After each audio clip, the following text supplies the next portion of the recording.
Good evening. Welcome to Spine Time. Dr. Singh, please go ahead and get started. All right. Thank you, Jessica. Good evening, everyone. Welcome to today's edition of Spine Time. It's August 9th, Wednesday.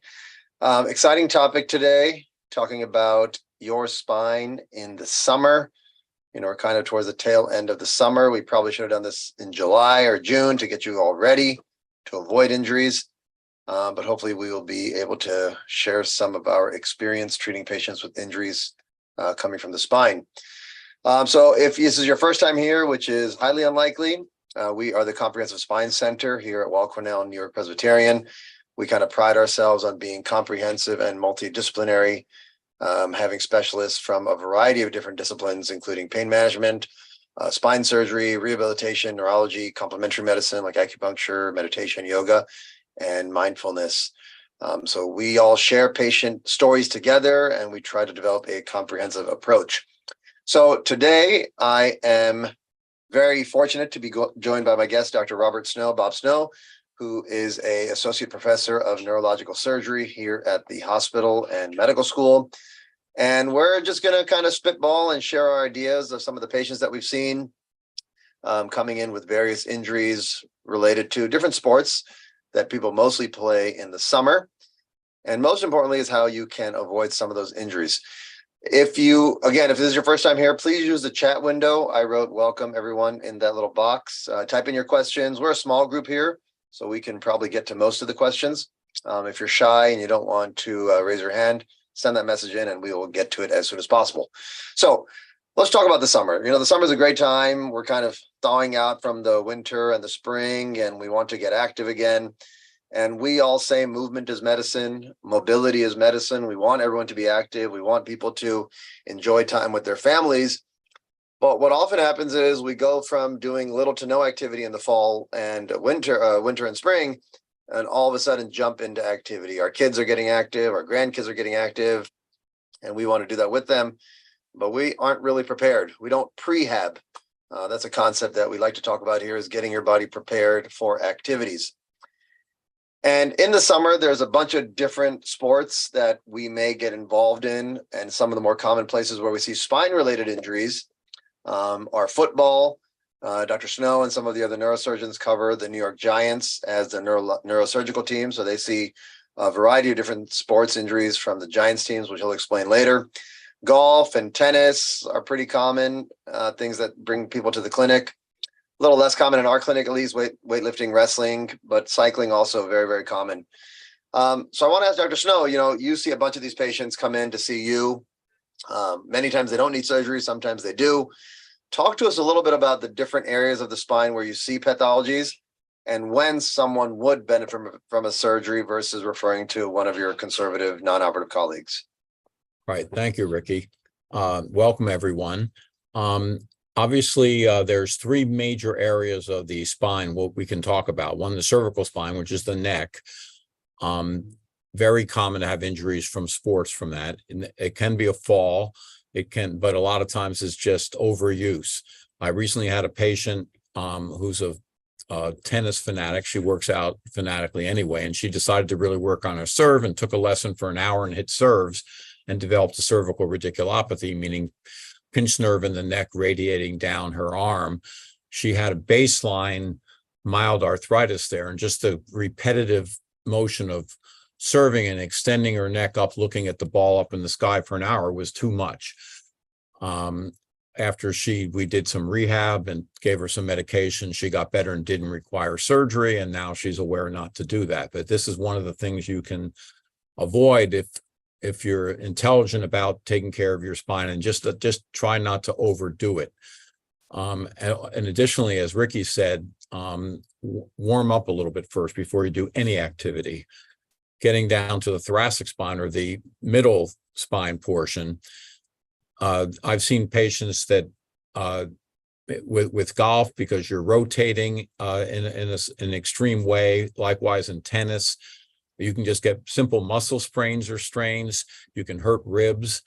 Much less likely you actually hurt the spine, injure the spine, and very, very rarely would any thoracic spine injury require surgery. In terms of the low back is probably the most common where people can injure themselves. And basically any sport. It can be as simple as when you're going to the golf course and you bend over to lift the golf clubs out of your trunk. That's an unnatural motion. It's difficult to protect your back when you lift something heavy out of a trunk, when you're flexing like that. That can cause an injury, a herniated disc, or exacerbate some other baseline chronic changes. Too much running, tennis, if you're doing a serve where you're trying to hit a spin serve or a kick serve and you're really arching your back and throwing up, is probably more stressful than a straightforward a slice serve. And surgeries sometimes are involved. We can go over a little later perhaps about what are the indications for surgery. Many of these injuries, if not most, will get better and not require surgery with rest, medication, and physical therapy, and also using caution in terms of how you warm up first, always stretch always before you do any of these sports, and don't overdo. Overdoing is what I see a lot. In terms of golf, we have bad golf swings. And if you have a biomechanically not great golf swing, you're going to be more apt to injure yourself. In terms of golfers, the thing that I see mainly is people hang back and then jerk their body forward when they swing, and it really can hyperextend your back and can lead to both thoracic spine and cervical spine and lumbar spine injuries. So the only way to correct that is probably not swing as hard, and also try to get lessons and try to do a more biomechanical golf swing. I definitely want to touch on surgery when that's necessary. And the big question my patients certainly ask is, what am I allowed to do after surgery? Can I return to golf or Right. tennis and things like that? So in terms of golf, you mentioned it before, most of us aren't Tiger Woods in his prime. We don't swing as hard as he does. So it's really important to stay in your lane and do what your body allows you to do. Number two, you said it before, warm up before you tee it up. People get to their activity. We're using golf here, but it could be anything. It could be going to the park and playing with your kids or grandkids. It could be playing tennis. It could go swimming. And you jump in and dive into an activity without getting your body warmed up. Bringing blood and bringing nutrients to the disc, to the muscles, to the soft tissues is really going to help prepare you for that activity. So a little bit of stretching. Dr. Snow, you mentioned to me before this talk, just kind of walking briskly, walking fast to somewhere to get your heart rate pumping and elevated to a certain level can probably prepare you for an activity so you don't injure yourself. The swing mechanics you mentioned, as we age, our golf swing is going to change. We have less flexibility. We have less motion in certain areas. So we need to adapt to it.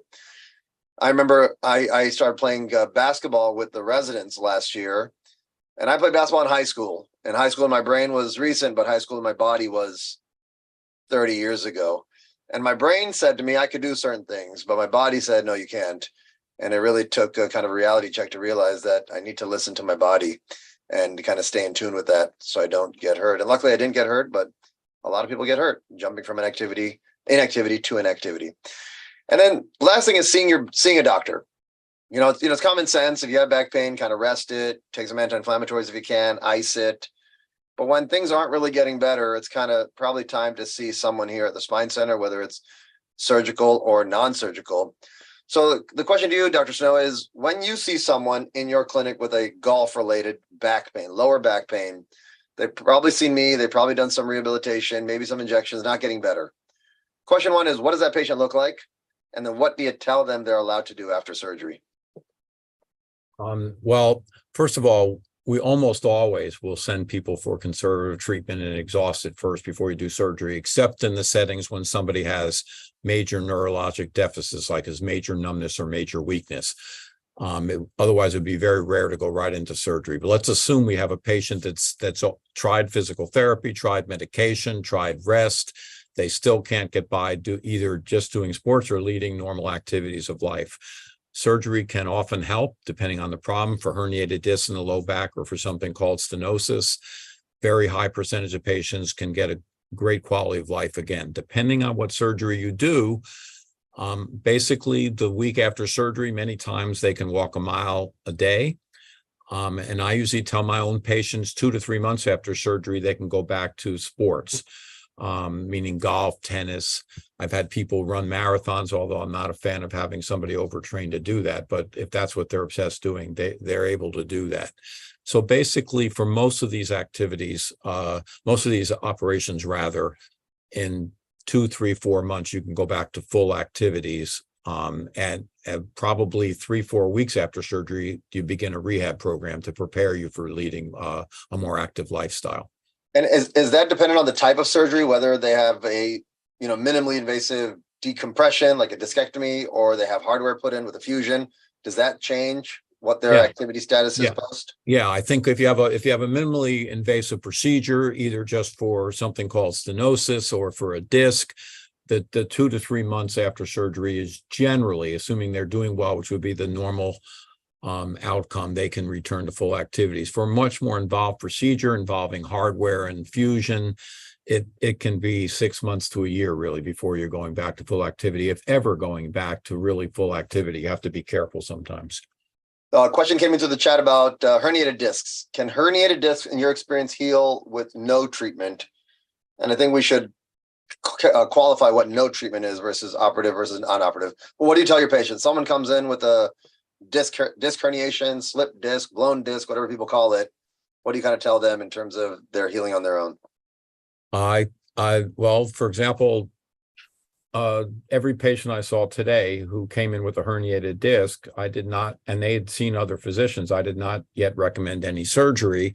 Many times these patients will get better. Sometimes if you just simply rest and take anti-inflammatories just for a brief period of time, just so you can go about your normal activities, the disc will heal and your symptoms will heal and go away, even with somewhat large disc herniations at times. I usually, if somebody, if they don't have major neurologic damage, meaning weakness or numbness, as long as they want to put up with the pain, you don't want to go more than 3, 4, 5, 6 months, I think, because then it often will, I think the outcome is better with surgery if you've tried other non-surgical means. But absolutely, many patients will get better completely with almost no intervention other than just rest. Yeah, and I agree with you. There was a large study done back in maybe 10, 15 years ago at Dartmouth Sport Trials that looked at non-operative versus operative care for disc herniations. And in our spine center here, I would say 85 to 90% of the patients that come in with disc herniations will heal.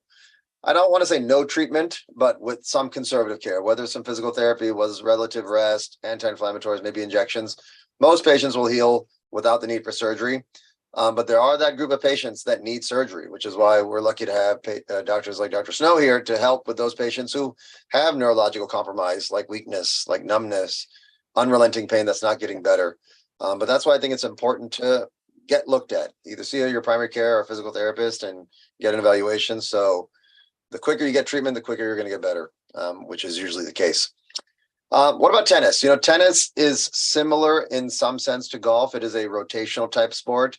It's a lot more running. It's a lot more cutting and pivoting. So there's probably more torque on some of your joints. What do you see, Dr. Snow, in your practice in terms of patients coming in with tennis or even pickleball, which is really popular, pickleball related injuries? Right. Well, you see some similar injuries. I already mentioned the woman that had baseline arthritic changes in her neck and exacerbated it by hitting serve too much. You see the same things. I'm sure we all have friends who are good athletic tennis players when they were younger, and then they take up a lot more golf later. Tennis is, I think, more destructive for your body and your spine, potentially, if you play hard and play a lot. That's just all there is to it, because you're running, you're stopping suddenly, there's still twisting. I don't have much experience. I've only seen 1 or 2 pickleball injuries thus far, and they were spine related. Ricky, perhaps you know about other body parts, but I have had some patients that herniated a disc playing pickle, but I don't think it was necessarily more than, pickle again is sudden, not as sudden stopping as tennis perhaps, but it's a lot of bending and twisting. Yeah, we see a fair amount of pickleball related injuries. A lot of them are non-operative, which is probably why they don't get to you. But one of the more common injuries is actually a wrist injury, because they're at the net, they're in that no drop zone, whatever it's called, and someone hits a ball over their head and they backpedal and they fall backwards and land on their wrist. They might have a broken wrist, like a distal radius fracture. I've seen head injuries, people with concussions. So it's not a benign sport, even though people think it is. So really, it requires the same kinds of things. Work on your form, work on being warmed up and prepared, strengthen the big foundational muscles that can prevent you from getting injured in the first place. A question came into the chat. Is an injection among the last resorts for disc problems as opposed to ice rest and NSAIDs? Yeah, I think it's not the last resort, but that's not something that we jump to right away. You know, most of the patients that we see in the center, at least the ones I see, are probably ones who have tried some of the early conservative measures. They've probably done some relative rest. They may have gone to PT. They may have done some NSAIDs or even oral steroids or cortisone and still not getting better. And that's where we implement the injection. One thing I tell patients about the injection, I'm not going to cure you with this injection. I am not going to fix the problem. I'm not going to make you stronger. The purpose of the injection is to minimize your pain, bring down the inflammation so that you can go back to physical therapy and exercise, because that's really what's going to make a difference. The stronger you make your muscles, the stronger you strengthen the core, upper back, the neck, the more you take the pressure and the stress off your spine, the better you're going to get. And the purpose of my injections, whether it's epidurals or ablation treatments or stem cells or all those things, is to help with symptom management so that you can go back and strengthen. Because our foundation, our thesis here is mobility is medicine. We want everyone to move as much as they can. So I shared here with some exercises for you guys, and we'll share the slides with all of the listserv of Spine Time. But some things that can help with people doing rotational sports. And I don't want you to come straight from this Spine Time webinar and start doing these with a kettlebell, because you will land in our office, but really, ease yourself into it. With some gradual progression. So diagonal chop is a great exercise, working on your hips, your core, your obliques, just a nice way to strengthen a full body workout. Standing trunk rotation, also a nice way to strengthen your core. Again, if you have a disc issue, you're not going to love this. If you have spinal stenosis and maybe facet pain of the joints, you may not love this. That's why every exercise should be catered to the individual. But these are some overall concepts on things to get you kind of summer sports ready. This is an exercise probably everyone can do, stretching out their hips. I feel like we don't do that enough. Working on the glutes, the piriformis, keeping those stretched. We sit a lot. Our hip flexors get tight, our glutes get tight. And when that happens, it can put a lot of excess stress on the lumbar spine. So this is a great exercise to open that up. And then this kneeling back rotational stretch, also known as the world's best stretch, is great. It takes a lot of strength to get there and flexibility, but once you do, it really works on your hip flexor in the back. It works on your glutes in the front and thoracic rotation, like Dr. Snow mentioned earlier. So just some ideas on getting ready for some of these activities. Question came in. What is the result with stem cell injections to the spine? Dr. Snow, do you deal with stem cells at all or any of the regenerative procedures with your patients? I have not. I have had some patients that have had it done, but I do not. So I'll defer to you here, Ricky. Yeah, we are doing some research with stem cells, which means platelet-rich plasma or PRP, or bone marrow-derived stem cells or adipose-derived stem cells. Basically, our bodies have a natural healing mechanism. They have ways where we see an injury and our body cells workers and send cells to those injured areas to start repairing the process. So stem cell therapies is basically harnessing your own body's healing potential, concentrating it and putting it in certain places. So we've had good results with people with disc issues, with sacroiliac joint or SI joint issues, different types of joint arthritis, hip, shoulder, knee. And we've done studies and published reports on those outcomes. And there's compelling data to suggest that they can help. The beauty of the stem cell is that it's not steroid. Steroids, we know, is detrimental to the body. It is deleterious to your cartilage, which is in your spine and your joints. So we try to avoid that. Sometimes it's necessary. If you're my patient, I see the list here. Some of you guys are my patients, and I have injected steroids on you. And sometimes I think it's necessary. And at some point I say, that's enough. Let's do something different than steroids. Tips on maintaining a healthy spine. It's rare, and we are lucky that our surgeons here, our neurosurgeons and spine surgeons here at Weill Cornell embrace conservative care so much. They're not just cutters. They really welcome the idea of a comprehensive approach. So, Dr. Snow, what are some things you offer to patients on maintaining a healthy spine and really avoiding us in the first place? Well, in terms of warm up, I already, as Ricky and I spoke this morning, even something seems as mundane as if you're going to the golf course and don't have that much time before you play, walk briskly to the practice tee before you get there to get the muscles going. Those exercises that Ricky showed you for the spine, you can do a lot of that with the golf club. You can just put this club in front of you and rotate and stretch. These are very important things to do. Doing golf, just swing wedges, very little quarter or half shots, and then maybe go to a full wedge before you go to full clubs. Doing tennis, maybe play a little mini tennis where you don't do your full swing much. Obviously, being well hydrated is very important for all activities because it helps reduce it helps perform better, and it also helps reduce injuries. And taking breaks. Don't, maybe if you go on vacation, maybe you don't play tennis or golf every day for 7 days, even though you haven't got a chance to play for a week, just so you don't hurt yourself by doing too much. Yeah, I agree. I think, the hydration thing comes up a lot, especially in the summer. It's humid. And when it is really humid outside, your body doesn't perspire as well because the humidity is suppressing that. So it takes your body to heat up more to produce that sweat, and you get more and more dehydrated. So staying hydrated is very important, bringing oxygen and nutrients to various areas. Equipment we don't talk about a lot, whether it's modifying the tension in your tennis racket, modifying your grip. All these things are going to help optimize your performance and minimize wear and tear on your joints. So just things that we often don't think about when it comes to sports and spine. A question came in about positioning of the pelvis, tucking it or straightening it out to work against lordosis versus straightening of the spine.